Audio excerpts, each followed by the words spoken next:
Chapter 1, in which we are introduced to Winnie the Pooh and some bees, and the stories begin. Here is Edward Bear coming downstairs now, bump, bump, bump on the back of his head, behind Christopher Robin. It is, as far as he knows, the only way of coming downstairs. But sometimes he feels that there really is another way, if only he could stop bumping for a moment to think of it. And then he feels that perhaps there isn't. Anyhow, here he is at the bottom and ready to be introduced to you, Winnie the Pooh. When I first heard his name, I said, just as you are going to say, but I thought he was a boy.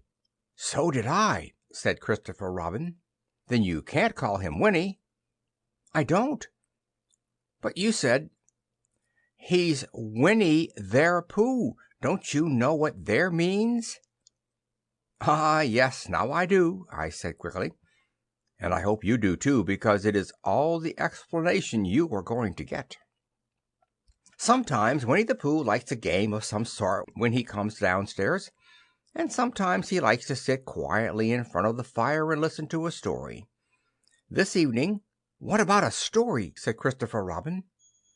What about a story? I said. Could you very sweetly tell Winnie the Pooh one? I suppose I could, I said. What sort of stories does he like? About himself, because he's that sort of bear. Oh, I see. So could you, very sweetly? I'll try, I said. So I tried.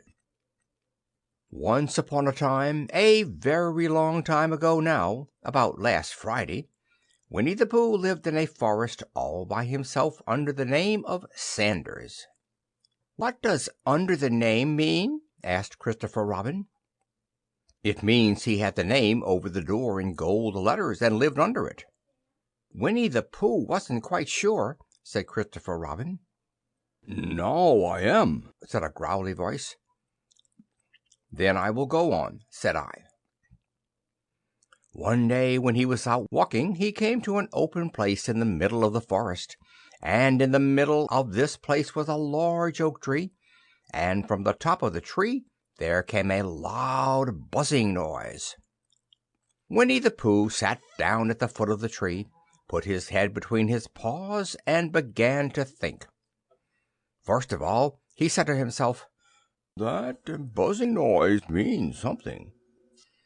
You don't get a buzzing noise like that, just buzzing and buzzing, without its meaning something.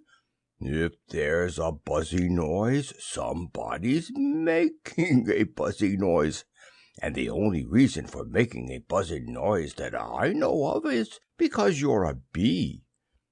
Then he thought another long time and said, "And the only reason for being a bee that I know of is making honey."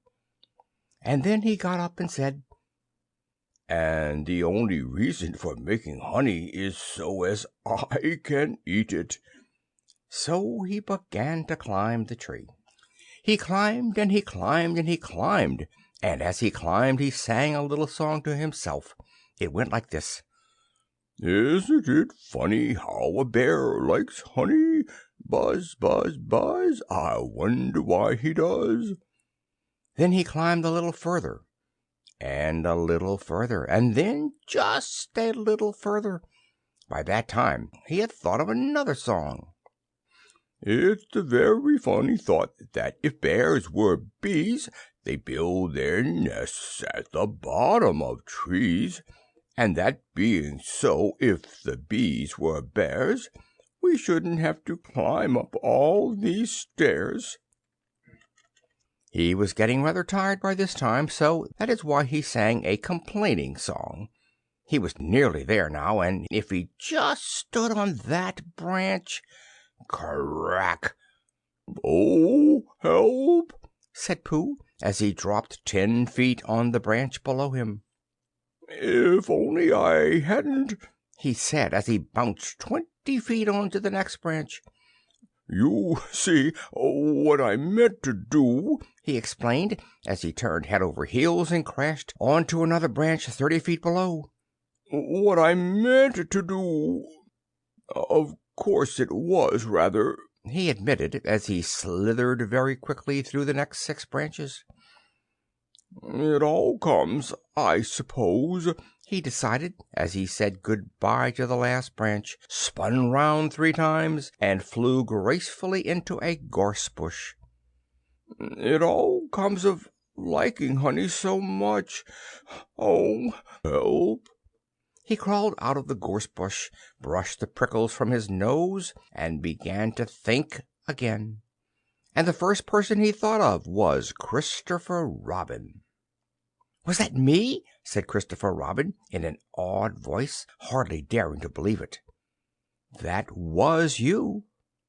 Christopher Robin said nothing, but his eyes got larger and larger, and his face got pinker and pinker.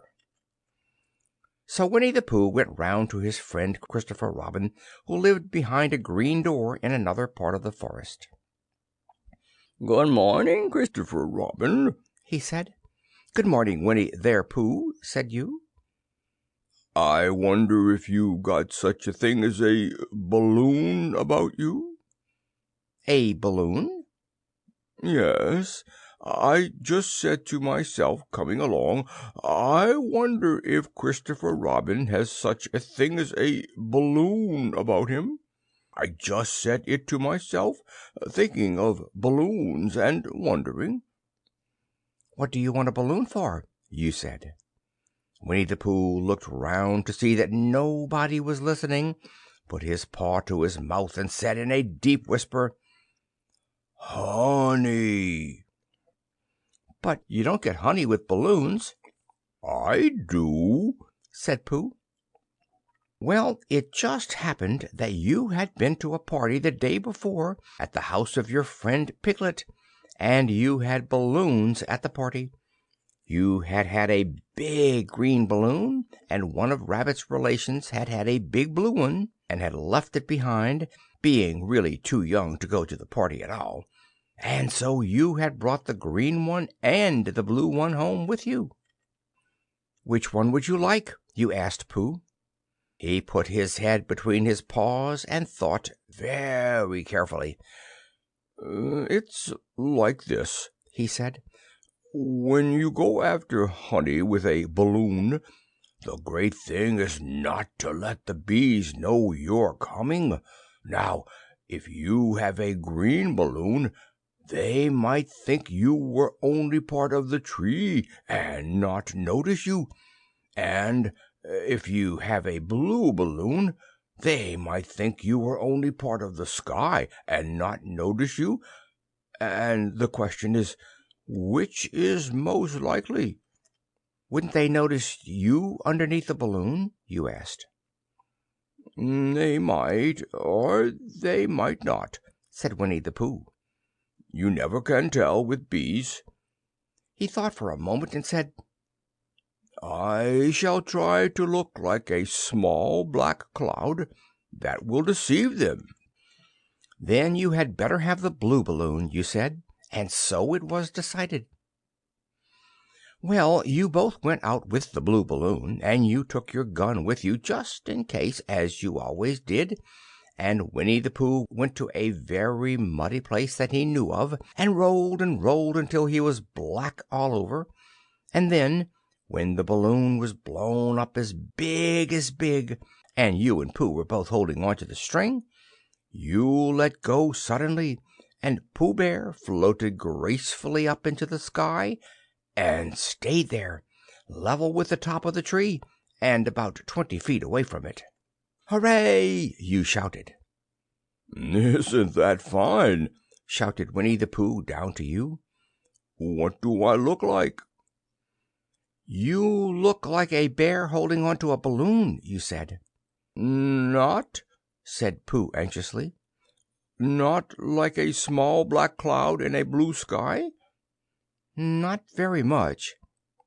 "Ah, well, perhaps from up here it looks different, and, as I say, you never can tell with bees." There was no wind to blow him nearer to the tree, so there he stayed. He could see the honey, he could smell the honey, but he couldn't quite reach the honey.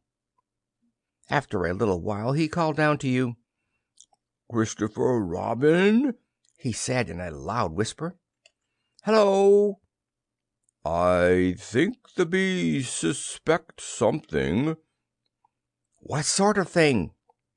"I don't know, but something tells me that they're suspicious." "Perhaps they think that you're after their honey." "It may be that. You never can tell with bees." There was another little silence, and then he called down to you again. "Christopher Robin." "Yes." "Have you an umbrella in your house?" "I think so." "I wish you would bring it out here and walk up and down with it, and look up at me every now and then and say, 'Tut, tut, it looks like rain.' I think if you did that it would help the deception which we are practicing on these bees." Well, you laughed to yourself. Silly old bear! But you didn't say it aloud because you were so fond of him, and you went home for your umbrella. "Oh, there you are!" called down Winnie the Pooh as soon as you got back to the tree. "I was beginning to get anxious. I have discovered that the bees are now definitely suspicious." "Shall I put my umbrella up?" you said.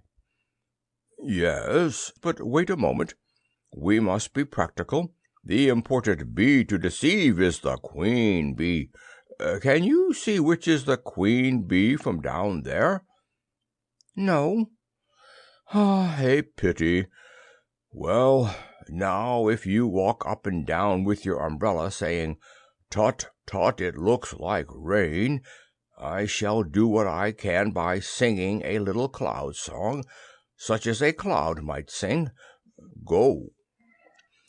So while you walked up and down and wondered if it would rain, Winnie the Pooh sang this song.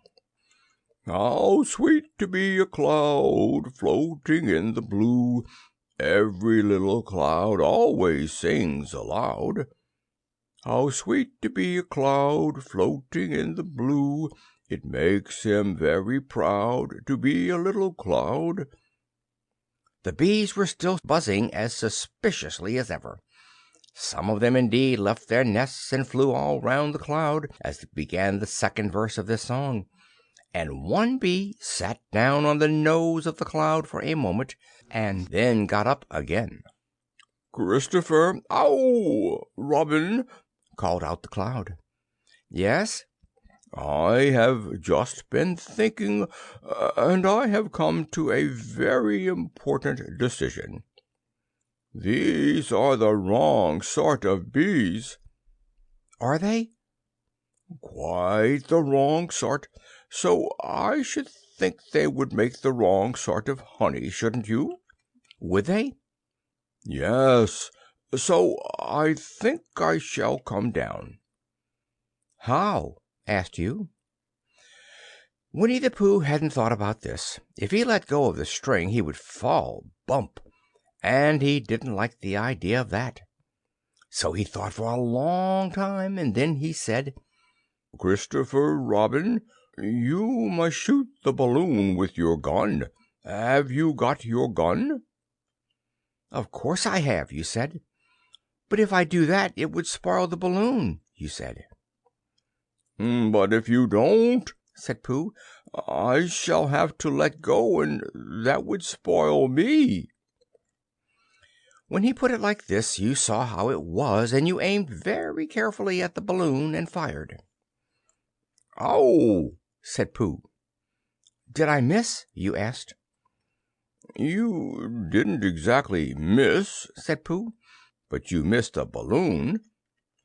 "I'm so sorry," you said, and you fired again, and this time you hit the balloon, and the air came slowly out, and Winnie the Pooh floated down to the ground.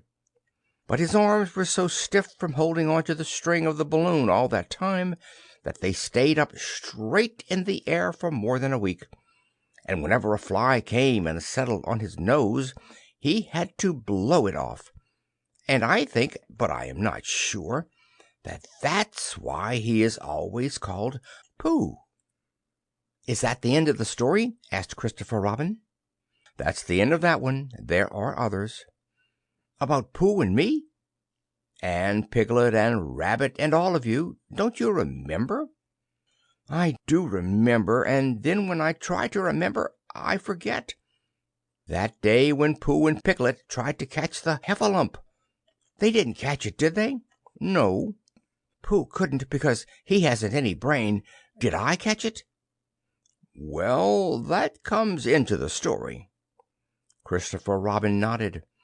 "I do remember," he said, "only Pooh doesn't very well, so that's why he likes having it told to him again, because then it's a real story and not just a remembering."